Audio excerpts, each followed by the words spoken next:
What's up, everybody? It's me, Daniel, with VintageMagic.com, and we're going to do a little video of packing some alpha Magic the Gathering cards to an international client. But before I begin, I want to show you guys an awesome card on eBay auction for our Gen Con exclusive offering. So what's going to happen is this card is one of many cards, hopefully almost 1,000 lots, running during Gen Con week. So basically September 16th or September 19th. And this card will be at the eBay booth at Gen Con for your viewing. Amongst 30 plus cards, I've partnered with eBay to have these cards featured on our eBay auction. So if you're interested in bidding, just go to the link below on our eBay store, and I would just kind of follow us and be aware of that time frame. We will have auctions ending the Monday, Tuesday, Wednesday, Thursday Sunday, Monday, Tuesday, Wednesday, Thursday of that following week, essentially. So it's a way for you to look at the cards and also bid on them at great ending times, I think around 6 p.m. or so. So this card is one of those cards. All right, so today's video, we're going to get right into it, is how to package these cards that were sold to a client, over $200,000 of cards. How are we going to package them via FedEx internationally? Enjoy the video. Vintage Magic. Game, collect, invest. For more information about our consulting and professional services, visit vintagemagic.com.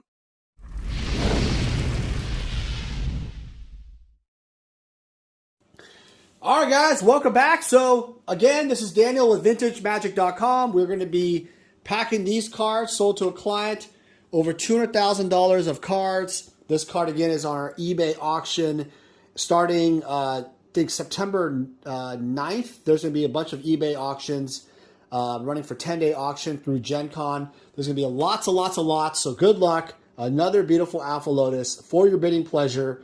No reserve auction on our eBay store. eBay so awesome. They have sponsored me, partnered with me to offer some awesome exposure for this. And they're going to be at Gen Con. They're going to have a booth this year. Obviously, everybody knows Gen Con. And a lot of people know, obviously, everybody knows eBay. But no one really understands, like they offer a lot of collectibles on their website, and people don't know that, hey, they're really expanding into the collectibles realm, especially the last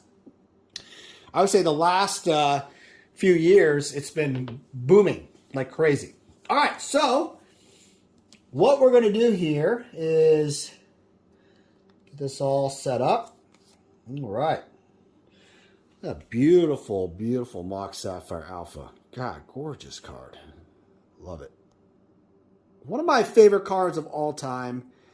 I don't know, like, I gotta say, obviously I'm impartial. I own the original artwork, but I just love the art. I find it to be much better than most other cards, even like the Black Lotus, honestly. Just, I don't know. The Lotus is cool, very powerful, but I've always loved the Mock Sapphire. Just one of my favorite cards of all time.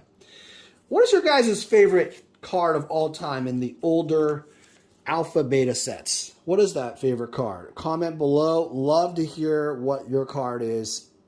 I don't know. I love it all.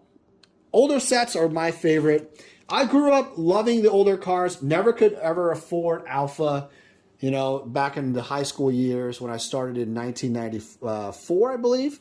And it's just an awesome, I don't know, it's just an awesome blessing. I was thinking about it like, I just played with my friend Kevin some old school Magic today, and I just have just an awesome life in terms of collectibles and traveling and just awesome. So I just want to tell you guys just tell you some positivity, right? Because ultimately, that's what life is all about, is the memories and everything. I think a lot of people have a misconception of what my business model is, and I like the storytelling. the memories. There is an awesome podcast below from the Kitchen Table Magic. They did, Sam Tang produced that show, and he interviewed me about kind of, my passion for Magic the Gathering and everything. And I just, I told a lot of good stories of how I got started and my passion for it. So it's been, I think that podcast has been going around for like years and years. But I think it'd be awesome for people that haven't looked at it, take a look at that. And so, pretty incredible. All right, so how I do this normally is I just take some top loaders and I stick these, what do you call it? Extra plastic sleeves. No particular top loaders, it doesn't really matter what you use. It's irrelevant. And what I do is I just take a bunch of these extra sleeves and I just kind of work it in so I can eventually create a cardboard backing onto, to kind of put the cards together, almost like a sandwich effectively. So that's all done there. So now, and then the graded card, the CGC 7.5, beautiful Alpha Lotus, that's going to be somewhat sandwich too, but we're going to do that separately. So what I recommend is a box. I'm just going to put this one that's going to go on eBay over here. So what I recommend is actually some tools ahead of time is, obviously you have your cards. You have this box here, and you want to make sure it fits. So this is a lot of room. It's obviously oversized, but I'm going to wrap it pretty tight with no movement. That's the key. I have a FedEx medium box. Okay. Which I'm going to create into the box so I can show you right out of the gate how it's done. So this white box here will go into this box pretty easily, right? And then from there, I will create, some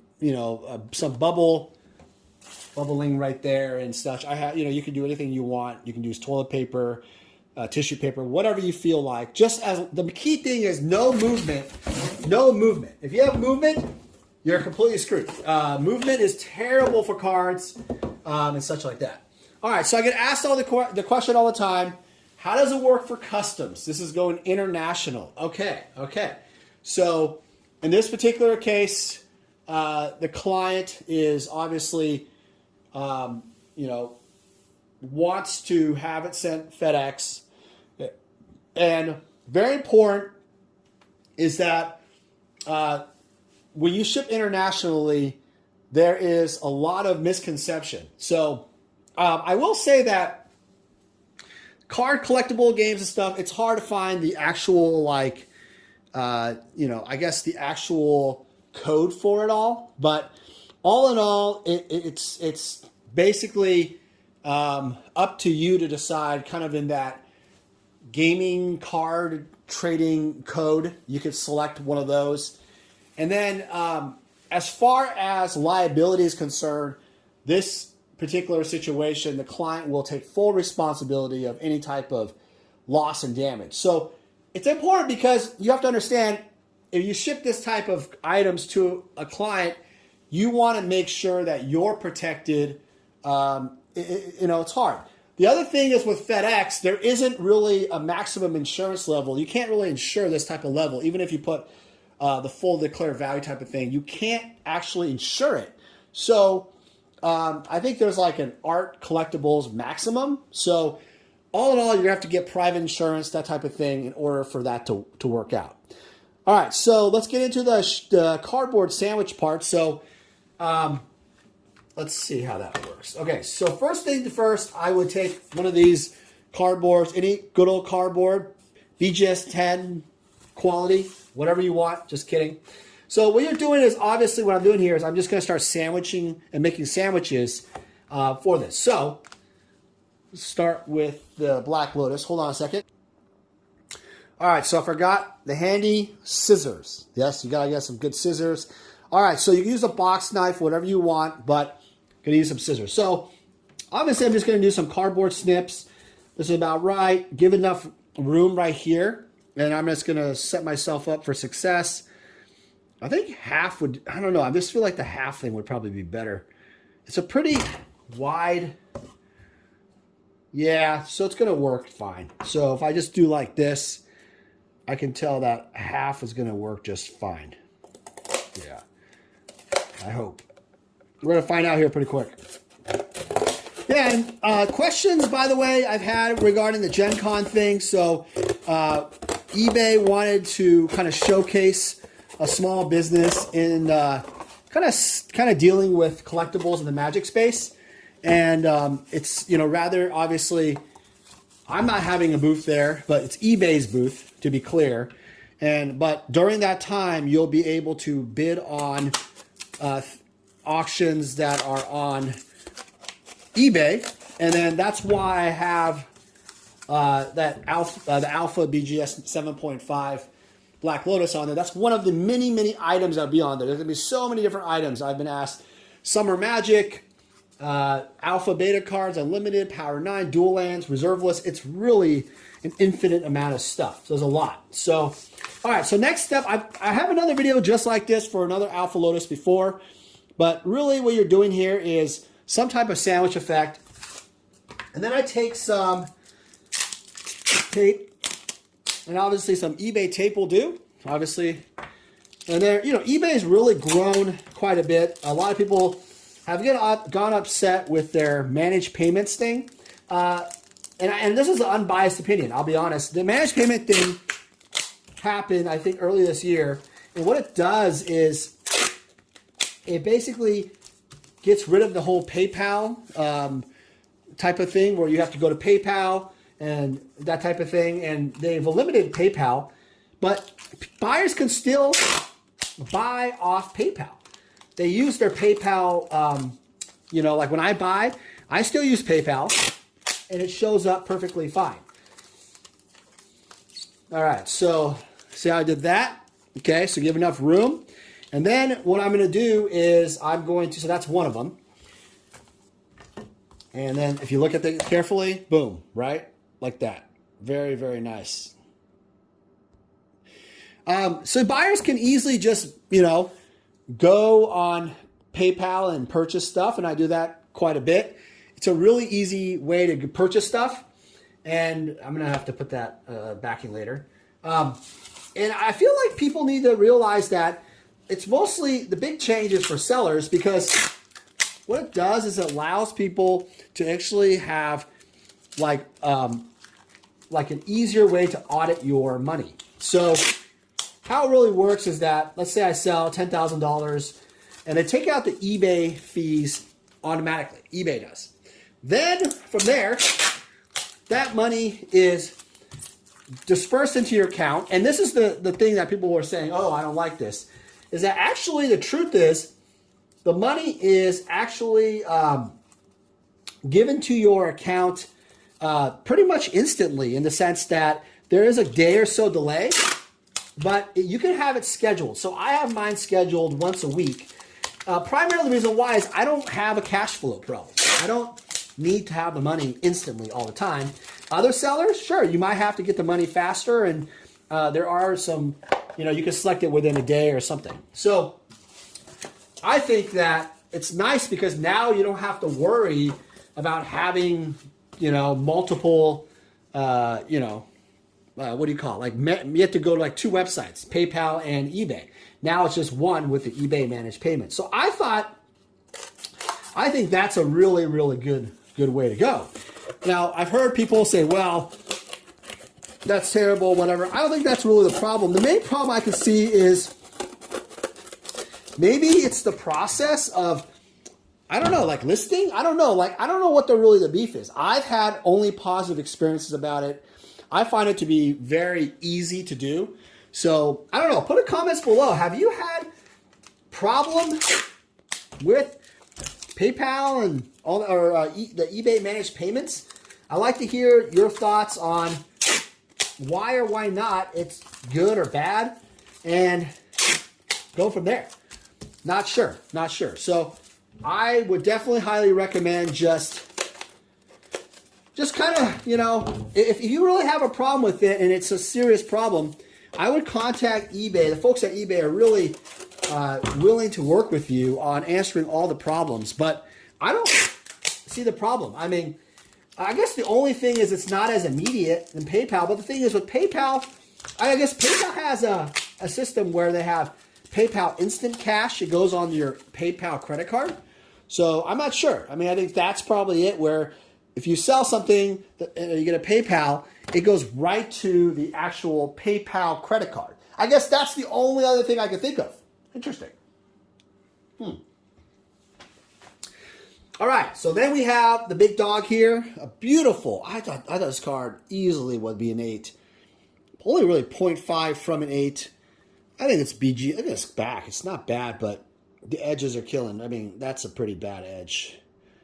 And this edge here, these CGT cases are actually really clean, really nice. Not unimpressed by it at all. And it's signed by a beautiful Christopher Rush signature. From the awesome Peter Atkinson collection. If you guys are interested, there are a few more items left. Contact me at vintagemagic.com.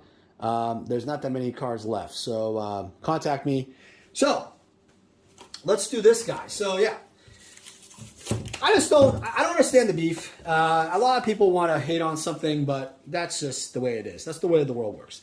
All right, hold on real quick. I'm going to show you a little trick here on the graded cards. All right, so a little note to the client. There you go. And this is a trick. This is, I know, it's a gallon, 1 gallon Ziploc bag. I am not sponsored by Ziploc. Nope, they have not, but maybe one day they will. So I do this. The note here is fine, and voila! I zip this up, no air. There, no air. It's critical.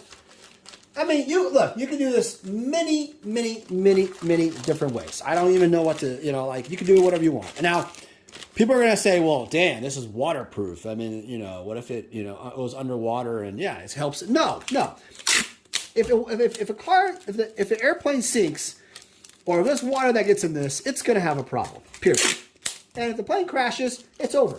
So, no, I don't do this because for waterproofing. I do this because it's this additional protection. Now, I have been asked all the time about, there's very little movement, nothing. That's going to go in here anyway. I have been asked many times, what does customs do? If they see this through the scanner in a box, and they're like, okay, I see this box with a bunch of other layered stuff. Like, it's layered like this. They would see like that. Would they basically open this baby up and be like, what the hell do we have here? And the answer to your question is, all they really care about is drugs and any kind of bad stuff like that. They want to, as long as you have the declaration similar to what it should be, then you should have no problem whatsoever. Drugs is really the problem, I feel like, for customs. That's really the big part of it. So, I'm going to, lots of ways you can go about this. At this point, you can use a plastic bag, whatever you want. I'm going to use good old paper tissue. So, these are probably very valuable now because of COVID and all that stuff. But I'm going to go like this, the big ones. Yeah, and just go like this. I'm going to put a little sandwich thing going on. Okay. At this point, it's just, pretty obvious. You're just, all 4 things, and then you wrap it around town. Yeah, everybody has their method. There's no wrong or right method. The only wrong method I can think of is if you, again, ship something El Crapo, and basically you basically cause a situation where the items are moving around. Now, I like to tape it again one more time. This might be a little redundant. Oops. But I like to be a little redundant because there's no reason not to be. Yeah, I mean, when you're shipping this kind of valuable collectibles, why not, Okay, so you have this thing. Boom. All right. And, all right, so now we put this in here. And look, at this point, it fits almost perfectly. Like little zero movement, really, right? So you've done a good job doing that. So at this point, all I would do is you could just close it. Let's see, close it. But there is a little bit of a gap right here. So put a little bit of couple ones, and that would seal the deal because there's really nothing else that could happen. You know, there's nothing else that you can say about it. Actually, you know what? A couple things is piercing. You could put like a, I don't know, if something happened where something penetrates the top. So that's good, you know. Why not? Why don't we just, I don't know, use something like this. Yeah. So that solves that problem. No movement anyway. Get rid of all the junk. Who cares? Right. Okay. All right. Good. So we're all good there. And bam, you got a nice, no movement whatsoever box. All right. So next step is very obvious. You could just put it in there like this, and that's pretty good, pretty tight. So I think I'm going to do that. So what I'm going to do is I'm going to take my box. Okay. My box. And I'm just going to put a bunch of peanuts inside. And I get so many items I buy, traveling, doing stuff. It's kind of a no-brainer. Do whatever you want. There's no perfect way about this, but people ask me all the time. So at this point, this box is sealed. So what I can do here is, whoops, let me show you. So this box is sealed, right? So what I would do is, just for your thing, is take one wrap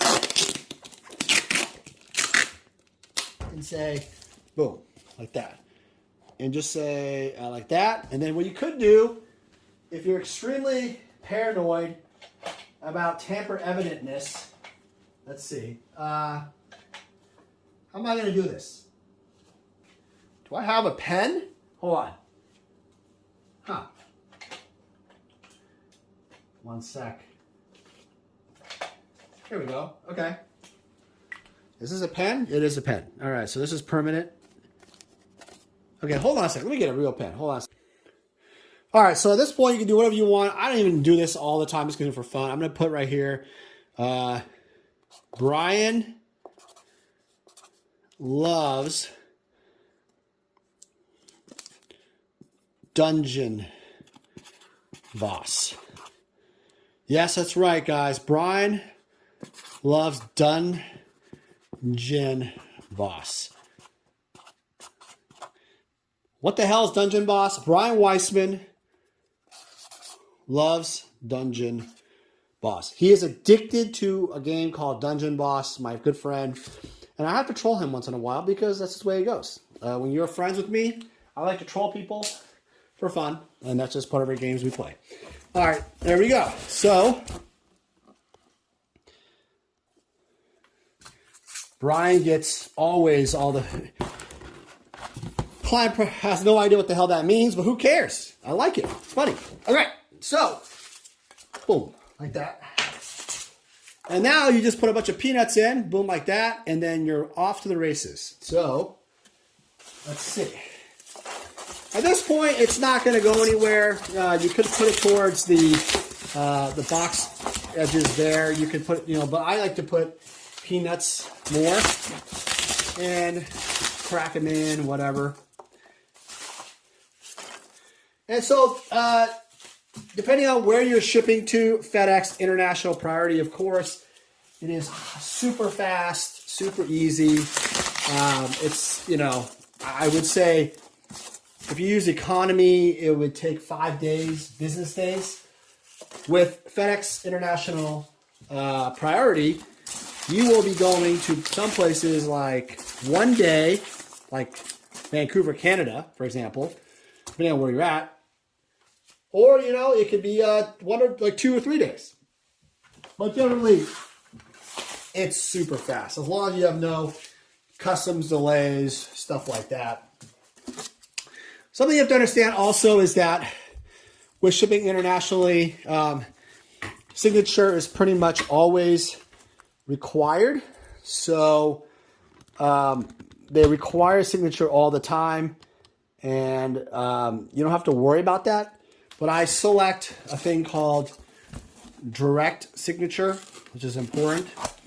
And another thing you should select is very important, charge any duties or taxes to the recipient.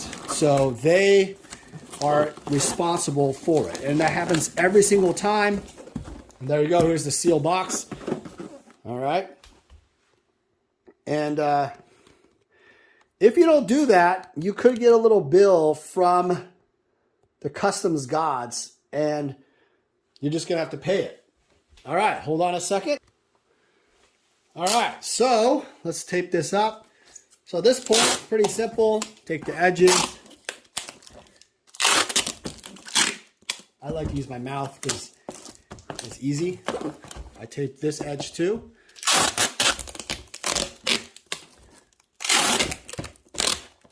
I get asked also the question, why not use UPS, DHL? DHL is not really big in the United States. So it's big in Europe. And yeah, I mean, that's why I don't use DHL. But UPS is not a bad option. But I think the network for FedEx internationally is way, way better. All right, guys. Well, that's it. A beautifully boxed package ready to go to a customer internationally. Really cool. Hope you guys have learned something in the video. If you have any questions, let me know in the comments. And again, tons of auctions coming up for Gen Con. September 16th to 19th. You can view it. The auctions, the items that we have there. 30 plus items will be at their booth, their display case, but we'll have way more, over hopefully almost 1,000 items for your bidding pleasure. It can be Alpha Lotuses to small cards. So anyway, have a great week. We'll talk soon. Thank you everyone for joining me. It's me, Daniel, with VintageMagic.com. I'm excited to share more about our appraisal services. All right, so the first step of the appraisal process is determining if your items are authentic. After determining that the items are authentic, we will then do a market evaluation of your items. So oftentimes clients ask me, hey Dan, I want to insure my collectibles. Well, after the authenticity and evaluation part of the appraisal process, I would then construct an official letter and we would send that off to the insurance company. Your insurance provider would then offer you insurance based on the evaluations and authenticity. We also offer pre-grading services. So collectors who are looking to save money on grading can go through us. We will actually grade and authenticate the cards before you send it off to grading, and that will save you potentially thousands of dollars on grading fees. Also, we offer estate collection services. So basically, if you have acquired a collection over the years, either from a family member or yourself, and you want to pass it down to your kids, we're able to determine valuations based on the levels of today. Vintage Magic. Game, collect, invest. For more information about our consulting and professional services, visit vintagemagic.com.